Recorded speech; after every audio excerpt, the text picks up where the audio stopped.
They hadn't seen her in 10 years. To them, she was still the quiet girl in the corner, the girl who wore thrift store shoes and packed sandwiches wrapped in old newspaper. Nobody expected Elena Rivera to show up at the high school reunion, and certainly not with a child alone. No ring on her finger, no designer dress, just Elena, holding her toddler, stepping into a room filled with mockery. What they didn't know, that same toddler was the heir to a billion-dollar empire. And Elena was no longer just the poor girl they used to laugh at.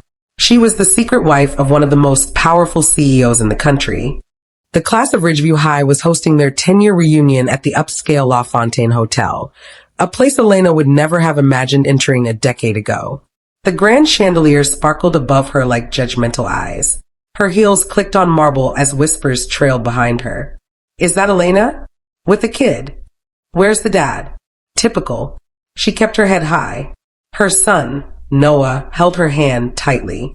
Mama, he whispered, tugging at her sleeve. Are these your old friends? Elena smiled faintly. Not exactly, sweetheart. Moments before she entered the hotel, Elena had sat in her car outside, hands trembling slightly as she gripped the steering wheel. Noah was fast asleep in the back seat, his soft breathing the only sound in the silence. Tears threatened her eyes as she stared into the rearview mirror. Flashbacks played in her mind.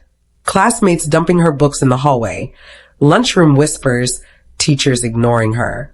She took a deep breath, wiped her tears, and turned to look at her son. We're going in strong, okay? Because you deserve to know your mother never gave up. She stepped out of the car, brushed down her blouse, and walked toward the hotel with dignity. Veronica Green floated in wearing a red Valentino gown, high heels clicking like gunshots.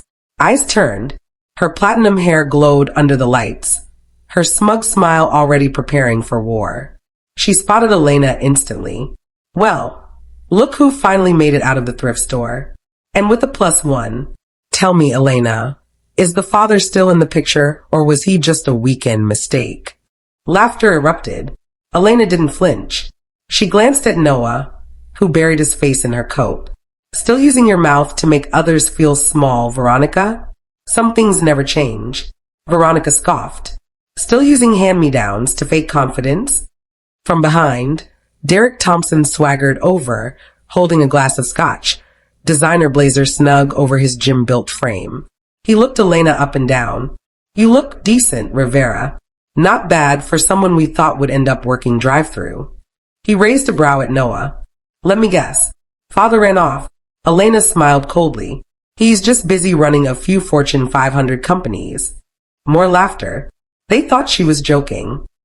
3 years ago, rain fell like secrets on the rooftop of a Manhattan penthouse.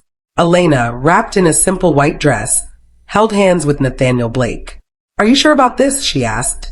Nathaniel brushed a strand of hair behind her ear. You never saw me for my money, Elena. That's why I'm sure. You gave me peace when all I knew was chaos. The officiant spoke. The papers were signed. They kissed. No ring, no announcement. Just love, kept safe from prying eyes. Veronica had gathered a crowd. Photos from high school yearbooks were displayed on a screen. Elena's photo flashed. Awkward, braces, oversized sweaters. Some of us glowed up, Veronica chuckled. Some didn't. The crowd laughed again. Even the bartender winced. Noah squeezed her hand. Mama, why are they mean? Elena kneeled down to him. Sometimes people laugh because they don't understand what's truly valuable. And then the doors opened. Silence fell. A tall man in a black suit strode through the grand hall. All eyes turned. Veronica's glass nearly dropped. Nathaniel Blake, the billionaire, the tech mogul, the elusive CEO no one expected to see at a high school reunion. He walked straight to Elena, ignored everyone else, dropped to one knee. Sorry I'm late, love. Our jet had turbulence. He kissed her hand, lifted Noah into his arms, turned to the crowd. To those wondering, yes, this is my wife, and this is my son. Gasps. Mouths fell open. Veronica turned pale. Why your wife? But why her? Nathaniel smirked. Because when the rest of you were busy laughing at her, she was building something real with me. Veronica stepped back. But we were friends, Elena. I didn't know. Elena looked her dead in the eye. You were never my friend. Friends don't humiliate each other for sport. Derek chimed in, trying to save face. Okay, joke's over. You're serious? You married him. Nathaniel turned, gaze icy. Serious enough that I just transferred your father's company under my subsidiary. Enjoy unemployment. Derek's jaw clenched. Veronica gasped. Later, Veronica caught Elena in the hallway, her voice trembling. Please, I didn't mean to hurt you like that. I was just trying to fit in, trying to survive back then. Elena paused, her eyes soft but unwavering. You survive by tearing people down. I survive by lifting someone up. That's the difference between us.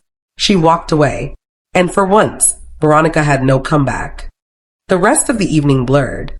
Some approached Elena to apologize. Others stayed far away, too ashamed. Elena didn't care. She danced with her son, kissed her husband beneath the chandelier that once glared like judgment. She had returned not to prove herself to them, but to remind herself how far she had come. They laughed when she showed up with a baby, laughed at her clothes, her silence, her past. But by the end of the night, they weren't laughing anymore. Because while they had chase likes, looks, and labels, Elena had chosen love, and love had made her unstoppable. Some laughed to feel big. She loved quietly and ended up with everything.